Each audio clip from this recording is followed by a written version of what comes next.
aching, throbbing nerve pain that just won't go away during the day while resting on the couch or in bed. These videos that I've been making have been blowing up, so I went into a little bit more detail in this video. I'm going to add the surgeries available, the best vitamins, the best home remedies, why this stuff happens, which doctors you should see. Can a podiatrist help you? Should it be a neurologist? Should it be a back surgeon? We're going to go over all this stuff. You're going to see it's a meaty video, but it will be worth it. And let's go. So the thing is, peripheral neuropathy, look it, there's a lot of nerves on the bottom of your foot, a lot of nerves on the top of your foot. The peripheral nerves are not the major nerves. So this means your hands and your feet, but what happens is they're firing when there's no real pain. Nothing that you can do makes this pain go away. You need to have a proper diagnosis. And the majority of the time, especially in the comments in the videos I see and patients coming to see us, is sometimes it's not really peripheral neuropathy, or sometimes it's a severe nerve disease or a severe nerve injury. So for example, a dislocated spine or vertebrae in your back is not peripheral neuropathy. That's a back injury. On the other hand, if somebody works 16 hours a day on their feet, that is kind of peripheral neuropathy because you're so sore and beat up and bruised, but that's a more easily correctable problem that has more hope than, say, maybe the dislocated spine person who may need a major surgery.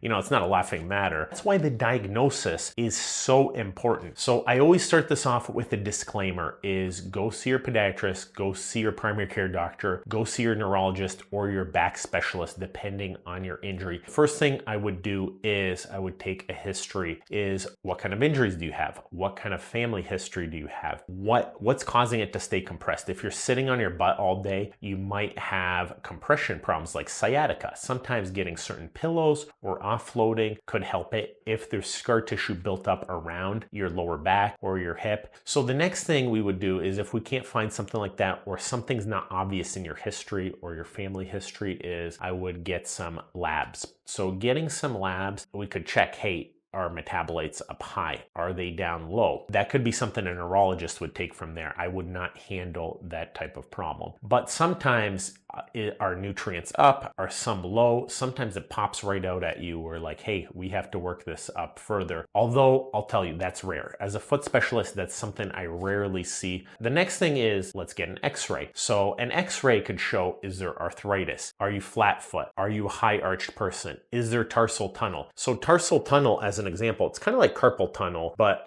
see the Achilles tendon's breaking, but see right through here, there's a nerve. You could see it running. If the foot flattens out like this, then that nerve is pinched. So as an example, watch this, as that foot lands, it pulls along the inside. Too much flattening through your ankles can cause tarsal tunnel. There's another one right here, Morton's neuroma, for example. When you squeeze here, that's another common one that can make the front of your foot spasm, click. The next thing in the office that we could do is an ultrasound. So an ultrasound could show us, is there swelling along the tarsal tunnel? Is there swelling along the Morton's neuroma site? Is there tendinitis? Is there fluid in a tendon?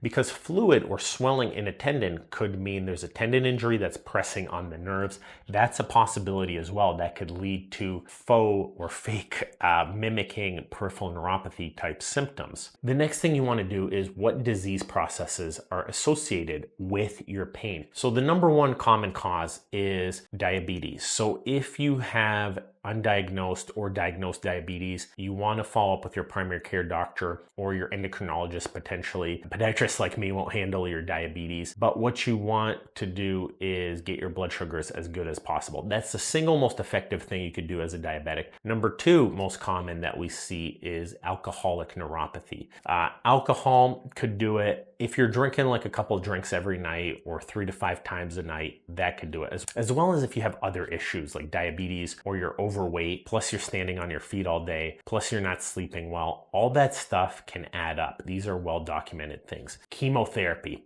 Chemotherapy and cancer, that's a tough one because that's true nerve damage. There's difficult options there. That might need to be pain management or medication. That's kind of where the medication really comes in. But talk with your cancer specialist, talk with your pain management doctor. That's potentially an option for chemotherapy, and potentially it could get better over time. And then there's really over 100 known causes. So there's nerve diseases, there's others. But for most people, if you're not in that group, it's what's called idiopathic peripheral neuropathy. So what that means is nobody really knows, but really there's probably causes. Really, you've tried some stuff, but it hasn't gotten all the way better. So people have just kind of given up on you. This is kind of where this stuff can really help out, unless there is a true undiagnosed cause, because idiopathic means we just don't know. Why did it happen?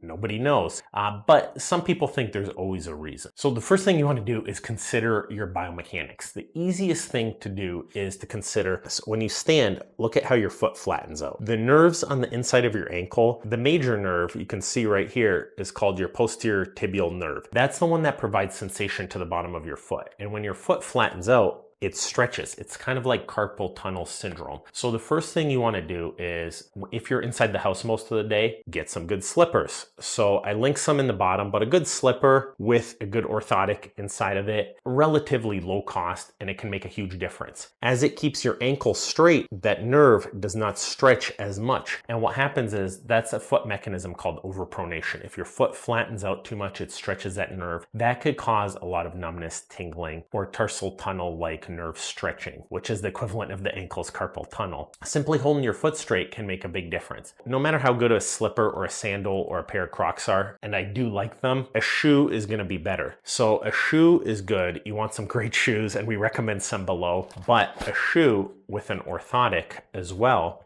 So you can see right here, as I push down, it prevents it from flattening out. This is a custom insert, whereas watch this, it flattens out. And people think I'm faking this, I promise. You can buy this expensive bone model and try it yourself, or try it with your foot. That's the whole point of the orthotics. It keeps your foot relatively straight and keeps pressure off sensitive areas. If the shoes and the orthotics still aren't doing it, the next thing that I like to see is two types of ankle braces. There's stability, which are lace-up ones with straps. They're more supportive, but they're a real hassle to put on. And number two are compression braces. They're not as supportive, but they cool down the swelling and they do hold your ankle relatively straight. So massage and icing. Be careful with icing, because sometimes with nerve pain, ice could make it worse. But for people where their nerve pain is from swelling and soreness, the ice could make it better. Nerve injections. Nerve injections can be very effective. Personally, I love testing out injections, because what injections do is, as an example, if I go here, say if I injected here at this nerve and 100% of the pain went away, that means the problem is probably somewhere at the bottom of the foot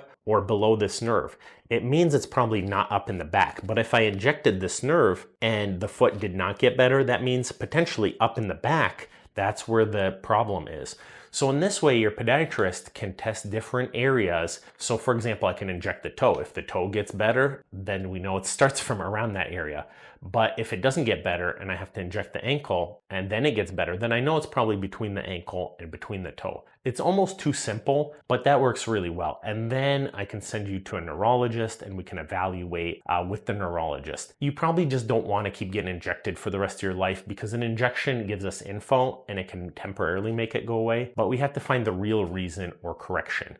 Another common cause is vascular disease. So if you're a smoker, if you have cholesterol problems, heart problems, we would have to set you up with a cardiologist, or in our office, we have a vascular specialist that works in our office. We can objectively measure blood vessels, so we could see how squeezed down are they? How much blood flow are you getting down to your foot? Because the problem is, if you're not getting blood flow, that's going to cause deep aching, throbbing pain, and your nerves might not be getting enough blood flow. Your toes, your tissues won't be getting enough blood flow, and that could cause a lot of problems and issues in regards to your peripheral neuropathy. On the note of blood flow problems, get up in the middle of the night and walk it off. If your feet are aching, sometimes getting your muscles moving can clean up your blood flow. I'm a huge fan of compression pneumatic devices. So what that means is if you're watching TV like 10 hours in a row and not able to get up and move around, for a lot of my homebound patients that we see, or if you sit at a computer desk and your feet and your ankles throb, I love compression assistive devices. So you plug these into an outlet and basically they squeeze your calf and milk the blood flow up. Although always check with your doctor ahead of time. You don't want to crush a nerve contracture. So you have to make sure you have the right cause.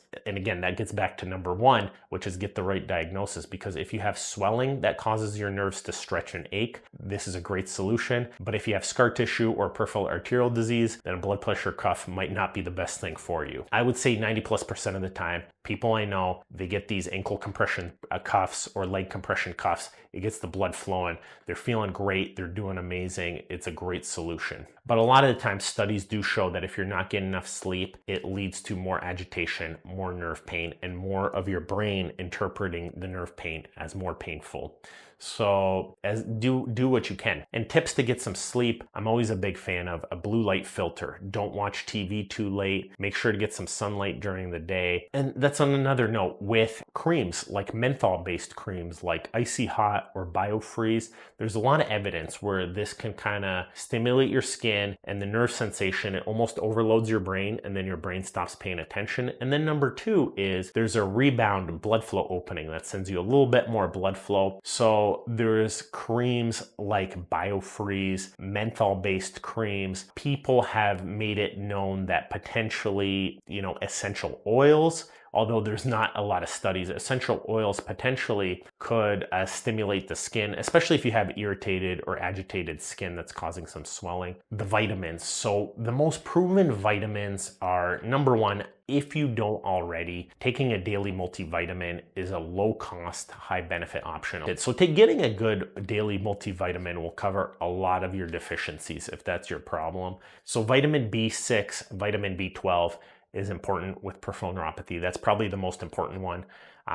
If a daily multivitamin gets it for you, that's good. If you get evaluated and you're deficient, maybe there's special supplements. Vitamin E is also shown to be important, but how important, the studies are non-conclusive. They don't necessarily say that it improves it. Vitamin D. Vitamin D is an important one. Vitamin D is so cheap to take.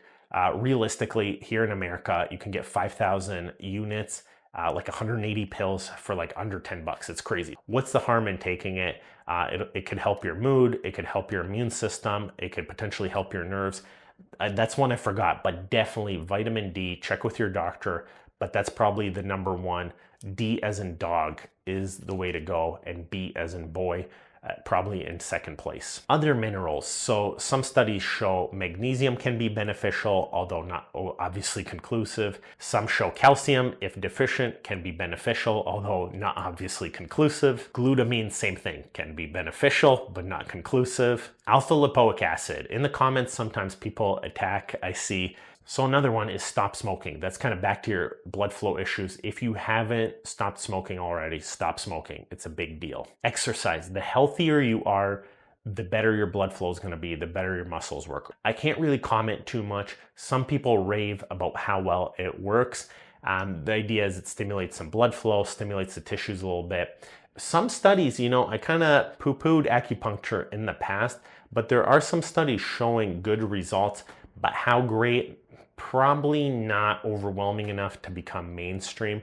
But again, if you're desperate, there actually are some studies showing some reasonable results. If you're desperate, it would help to see as many specialists as you can. There's also great physical therapy options. So imbalances between your body, like your foot flattening out too much, could be a big deal, or compression problems. So if you have something like that, these solutions may help. Hey, guess what? We have a phenomenal book. I believe this is the premier book on chronic nerve pain and peripheral neuropathy pain on the planet. I've put years of work seeing tens of thousands of peripheral neuropathy patients, working with some of the best diabetic endocrinologists, the best doctors, the best neurologists, in building out this book. For you, my viewers, we have a discount code available. Get on our mailing list and get that book down here.